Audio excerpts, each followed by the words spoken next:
Assalamualaikum, salam sejahtera. Saya Nazri Kaha. Ini agenda Awani.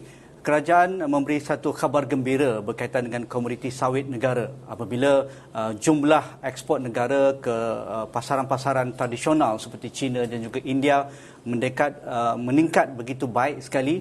Apatah lagi dalam situasi pandemik COVID-19, kita memerlukan pasaran tradisional terus mengimport lebih banyak sawit mentah kita, dan dalam masa yang sama kita meneroka pasaran-pasaran yang berpotensi akan menjadi pasaran baru kepada sawit negara kita, Malaysia.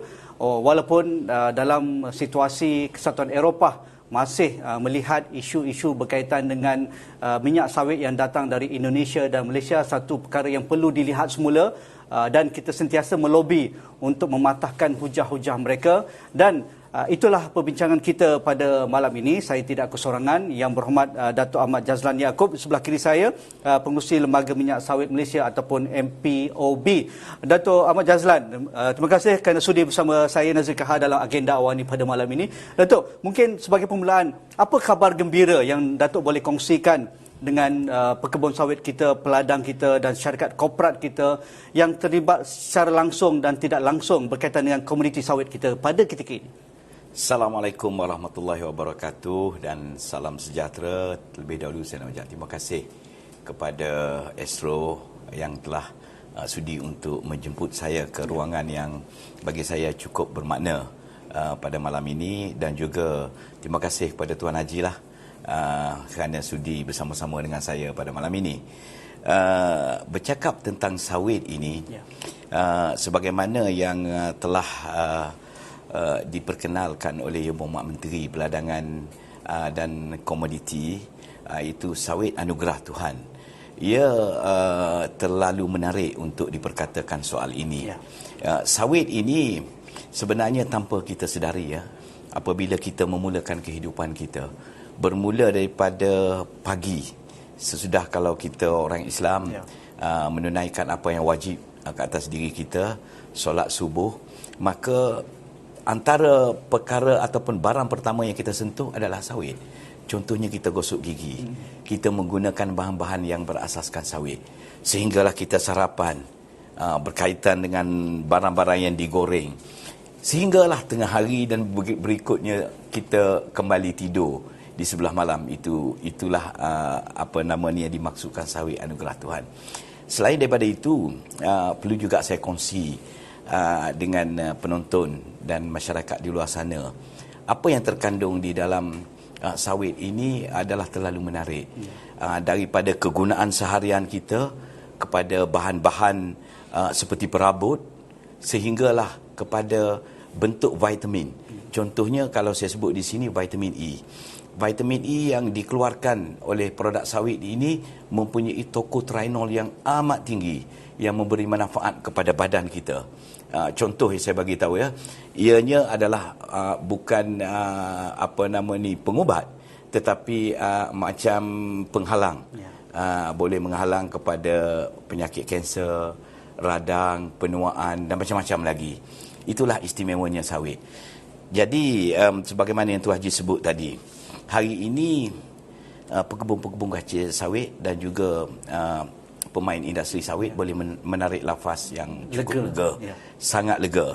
Apabila dalam tempoh 8 tahun harga sawit mentah CPO ataupun MSM, minyak sawit mentah, telah mencatatkan harga yang tertinggi. Cantiklah ni.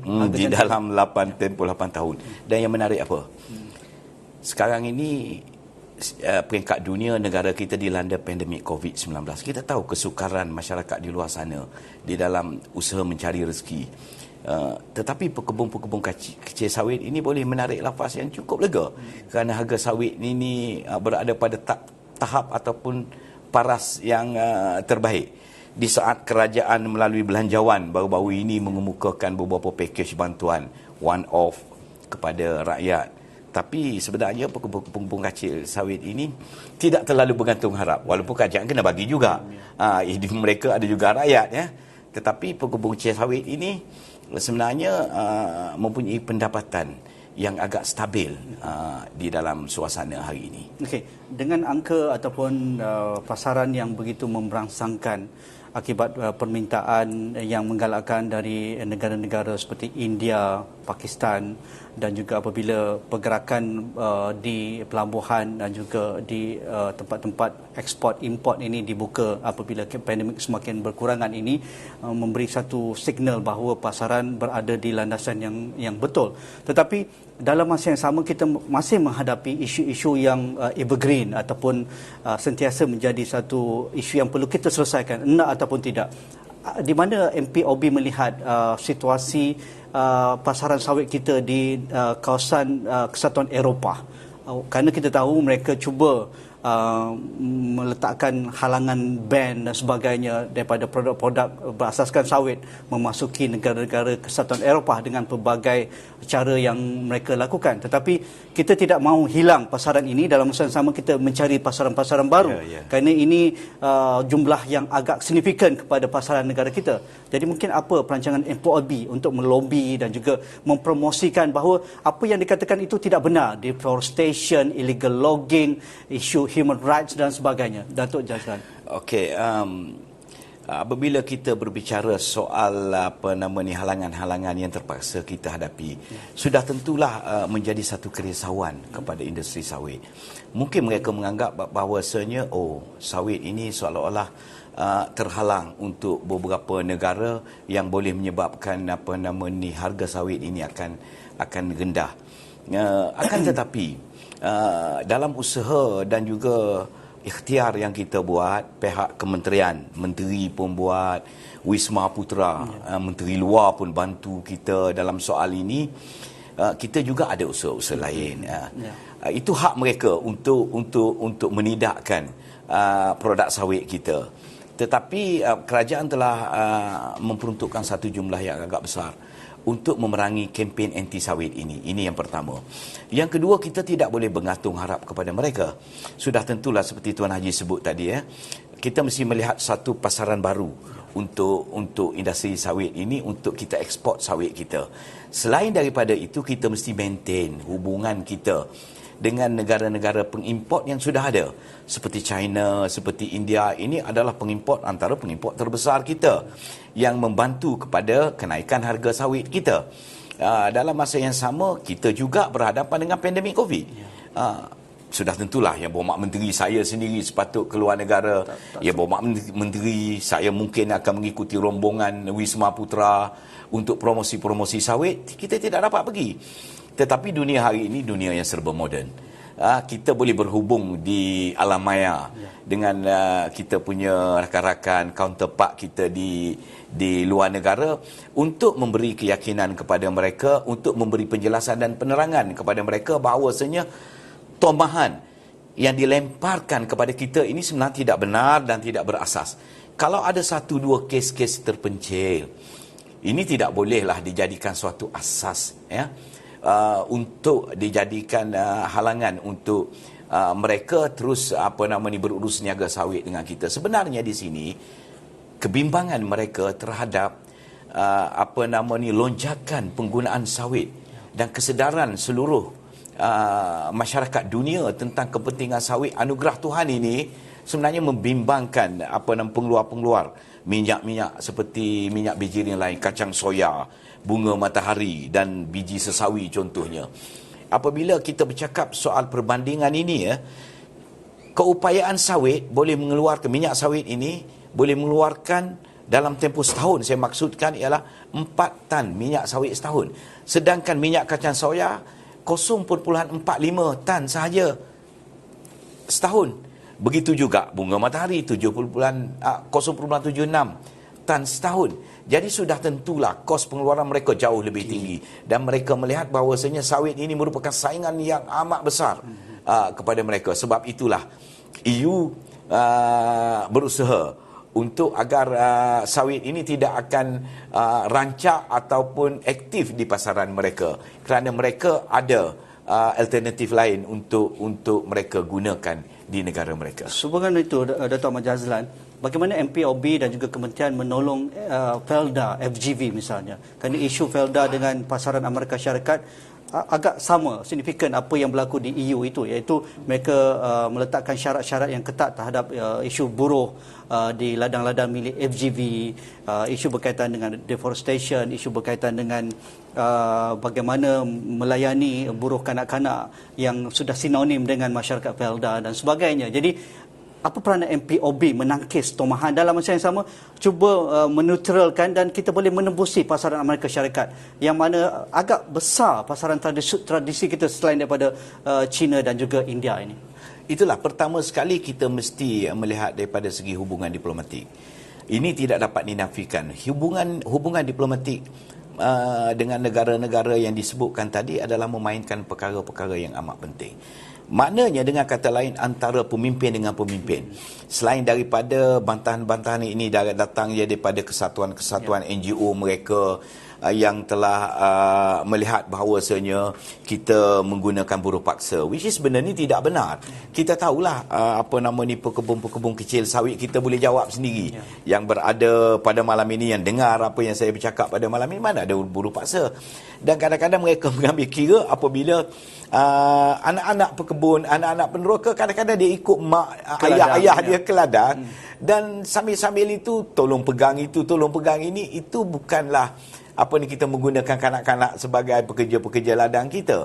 Sebenarnya ini tidak tepat. Apapun ini adalah alasan. Tetapi walau bagaimanapun kita tidak boleh berputus asa. Tak boleh duduk diam dalam soal ini. Kita mesti membela kebenaran. Dan juga kita mesti lawan mereka, menyatakan perkara yang mereka tuduh ini adalah tidak benar. Sebab itulah kekangan sedikit ada di waktu COVID ini. Sepatut tahun ini saya tengok jadual-jadual lawatan keluar negara oleh kementerian dan juga sudah tentulah pihak Wisma Putra pun akan membantu kita di dalam soal ini. Walaupun begitu, penerangan dan penjelasan kita akan berikan di dalam bentuk visual kepada pihak-pihak yang terbabit, dan kita berharap agar kita dapat memurnikan balik keadaan ini dalam tempoh yang terdekat. Bak kata tidak ada penyakit yang tidak ada ubat, insya-Allah hasil daripada sikap sederhana yang diamalkan oleh kerajaan kita, negara kita, akan dapat memberi manfaat yang besar dalam industri sawit ini.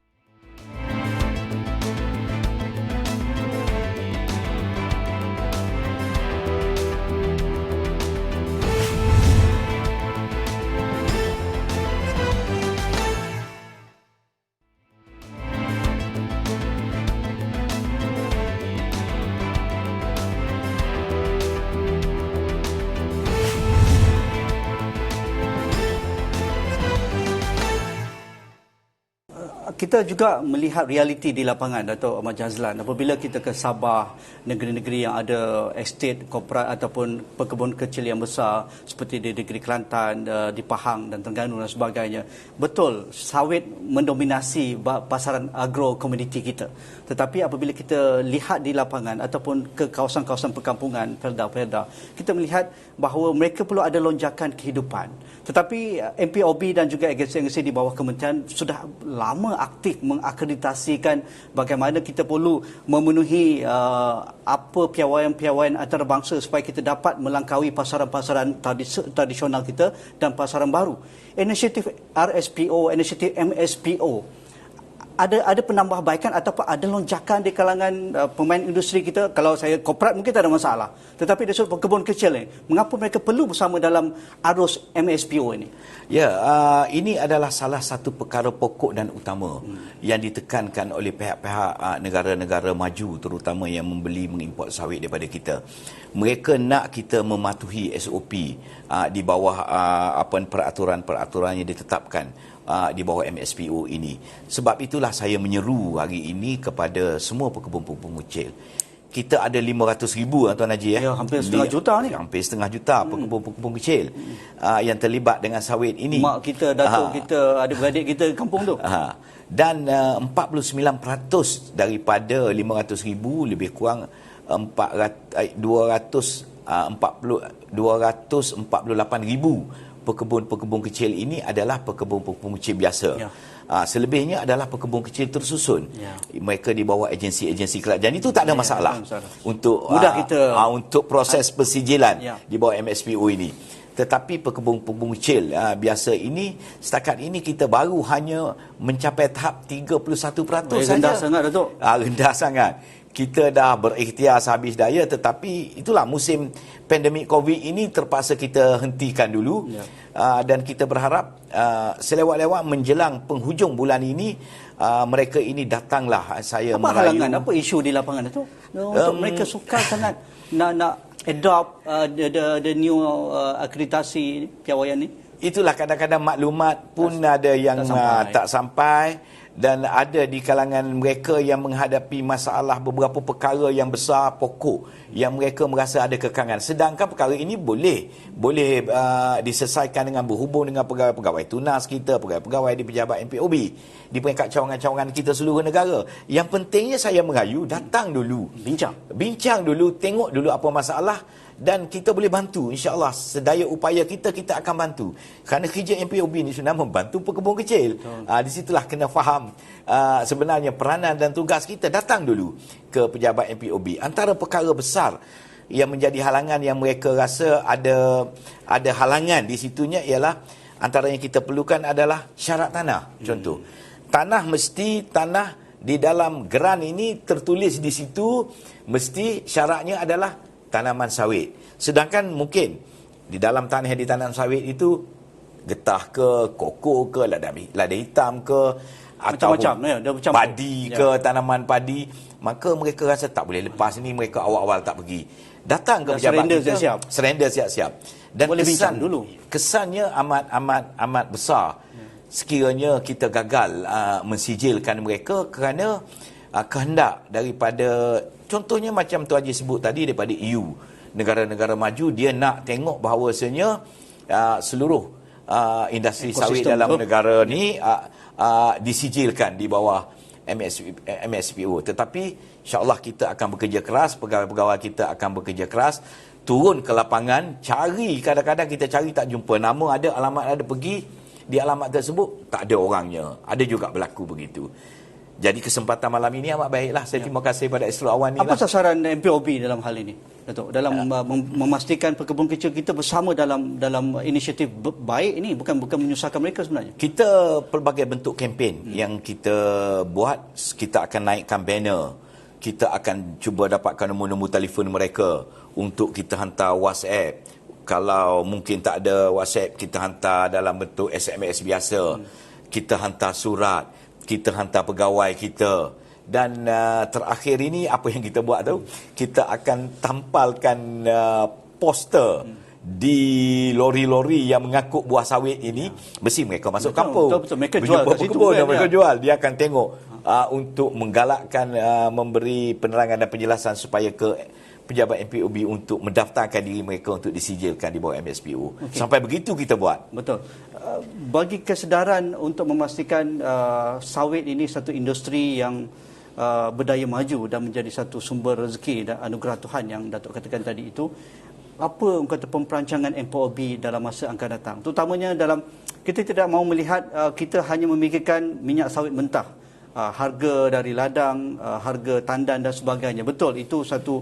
Tapi kalau time buah jatuh, masak juga. Kita lihat beberapa tahun yang lalu kan, bagaimana pesawit kita kata pun begitu bergelut untuk hidup dengan harga yang tidak begitu cantik. Tetapi bagi MPOB dan juga kementerian melihat apa yang perlu kita lakukan lagi untuk menambah nilai kepada industri sawit. Sebab itu di MPOB ni kita ada satu peruntukan yang agak besar. Kita ada satu unit R&D. Sebenarnya di MPOB ini antara core business kitanya ialah R&D. Di situlah kita menghasilkan pelbagai perkara yang akhirnya kita akan buat satu program TOT, Transfer of Technology. Apa yang research yang kita buat dan dapat keputusan untuk kegunaan komersial, maka kita akan menunggu mana-mana syarikat untuk datang mengambil bahan kajian kita ini untuk dipasarkan. Dan ternyata apa yang berada di dalam pasaran ini adalah hasil daripada R&D yang telah dilaksanakan oleh MPOB. Itu adalah salah satu daripada cabang yang kita usaha yang kita lakukan. Dan perkara ini sebenarnya berterusan.